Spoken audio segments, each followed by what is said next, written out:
Келесі 466 есептің біріншісін шығарайық. Бөлшектерді қысқартып, оларды ең кіші ортақ бөлімге келтіріңдер. Біріншісі 30-дан 18 және 18-ден 15 сандарын бірінші қысқартып аламыз. Қысқартып алу дегеніміз екеуі де бөлінетін ең үлкен сан табамыз. Екеуі де бізде 6 санына бөлінеді. 18-ді 6-ға бөлсек 3-ке тең болады. 30-ды 6-ға бөлетін болсақ 5-ке тең болады. Сонда бізде 5-тен 3 деген сан шықты. Келесі санымызды да қысқартып алайық. Қысқарту дегеніміз екеуі де бөлінетін санның ең үлкенін жазамыз. Ол бізде 3. 18-ді 3-ке бөлсек 6-ға тең болады. 15-ді 3-ке бөлсек 5-ке тең болады. Сонда 6-дан 5 деген санымыз қалды.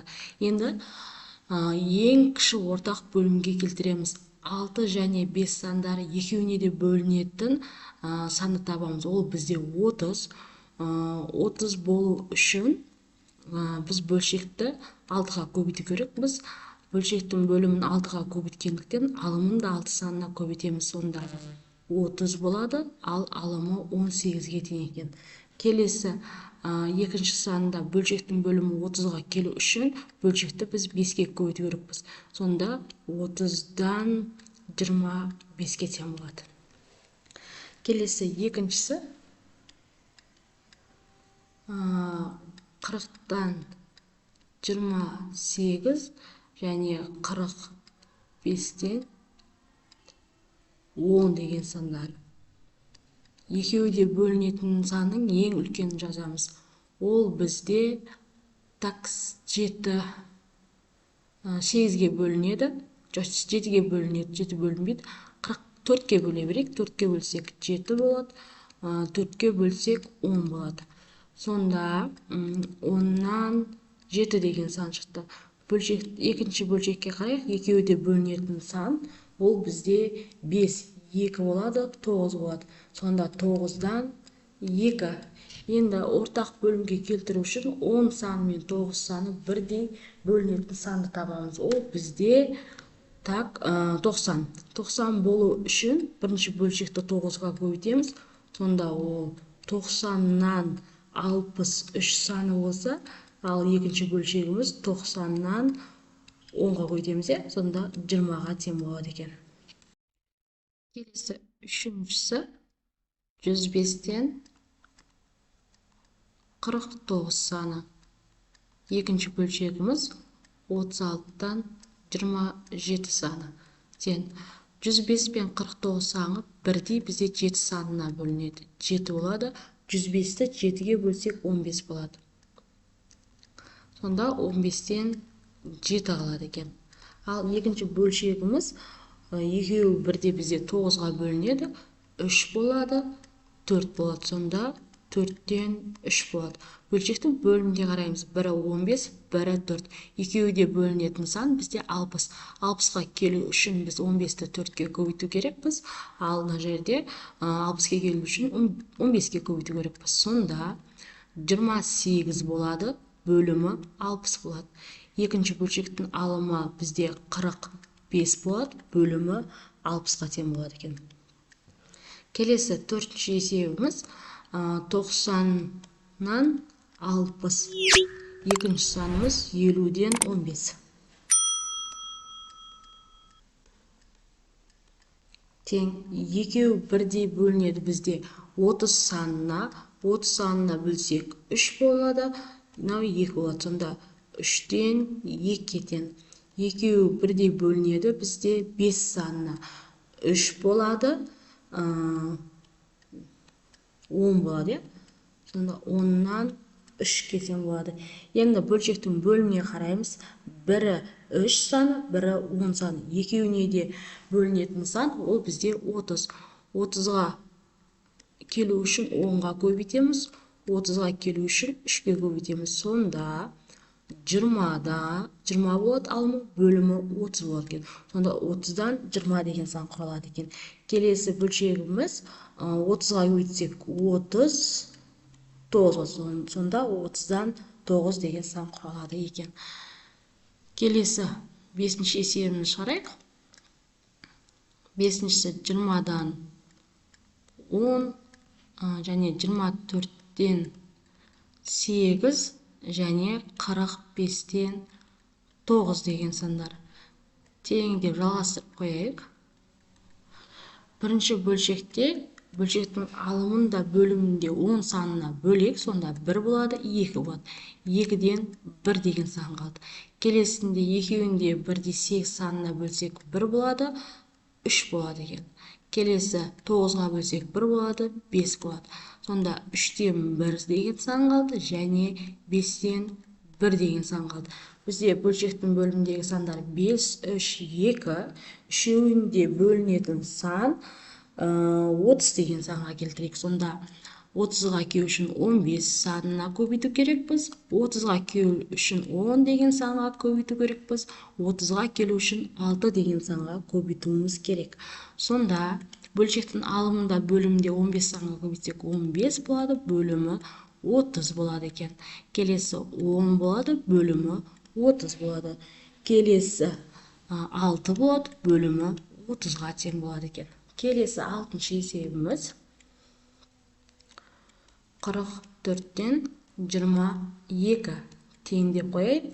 30-дан 24 тең 36-дан 27 тең. Екеуде бөлінетін сан бізде ол 11. Так, 22-ның өзі екен ғой, 1 болады, 2 болады. Так, екеуде бөлінетін сан 6-ға бөлсек 5 болады, 4 болады. Екеуде бөлінетін сан 9, 3 болады, 4 болады. Сонда 4-тен 3, 5-тен 4 және 2-ден 1. Бөлшектің бөліміне қараймыз, 2, 5, 4 деген сандар шықты. Үшеуіне де бөлінетін сан ол бізде 20 деген санды алсақ болады. 20 саны шығу үшін біз 10-ға көбейтеміз. Сонда бөлімі 20-дан 10 болды. Келесі сан 20 шығу үшін 4-ке көбейтемін. 20-дан 16 болады. Келесі санын 5-ке көбейтемін. Сонда 20-дан 15 шығады екен. Сонымен есебіміз аяқталды. Келесі 467-ші есептің біріншісін шығарайық.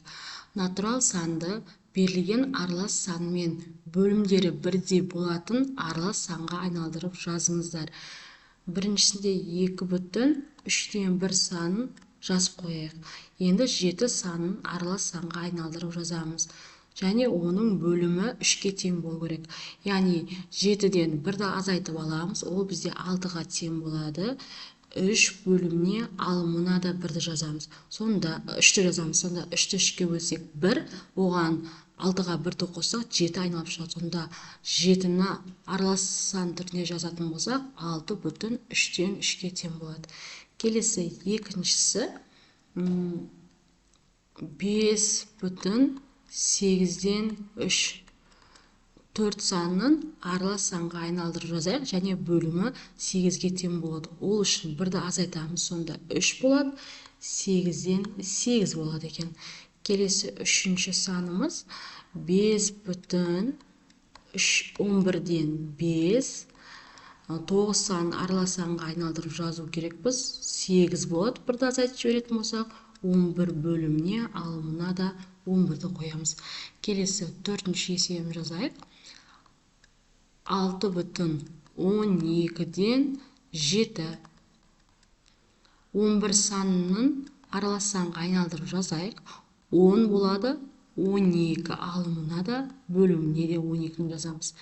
Келесі 5-ші есебіміз 1,99-дан 5. 10 санын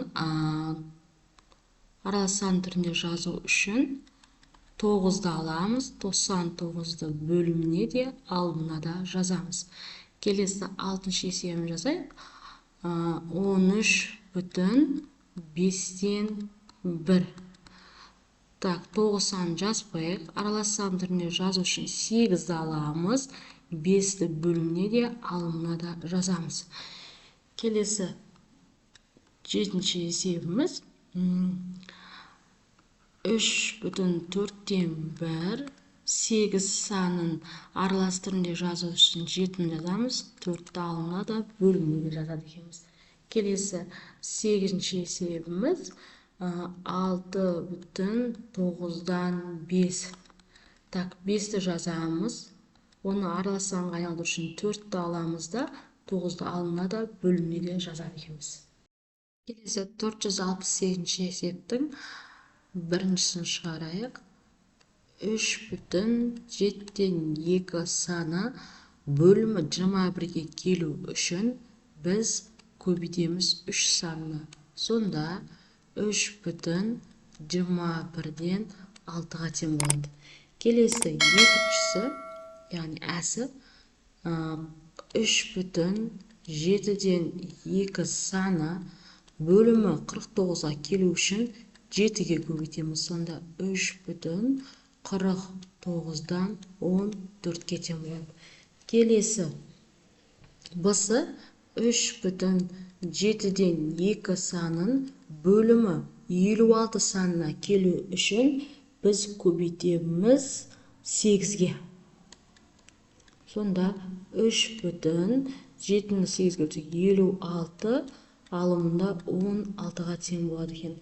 Келесі бұсы бөлімі 63-ге келу үшін 3,7-ден 2 санын 63-ге келу үшін 9-ға көбейтеміз. Сонда 3,63-ден 18-ге тең болады екен. Келесі екіншісін шығарайық. 4,9-дан 5 санын бөлімі 18-ге келу үшін біз 2 санына көбейтеміз. Сонда 4,18-ден 10-ға тең болады. Келесі 4,9-дан 5 санын бөлімі 36-ға келу үшін 4-ке көбейтеміз. Сонда 4,36-дан 20-ға тең болады екен.